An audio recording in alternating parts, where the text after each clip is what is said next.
आवश्यक काळजी न घेतल्यानं नीटचा पेपर फुटला अशी टीका शरद पवारांनी केली आहे. पत्रकार परिषद घेऊन त्यांनी सरकारला धारेवर धरले.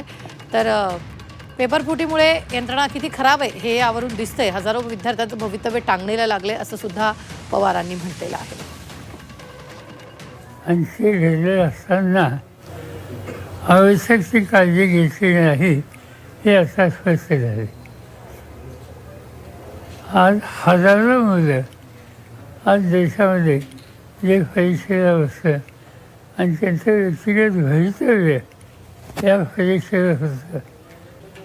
एका वेळेला इतक्या राज्यात हे सगळं होतं याचा अर्थ सवन सिस्टीम ही किती खराब झालेली हे असं स्पष्ट होतं. आणि याची किंमत नव्या पिढीला ही दिली जाते.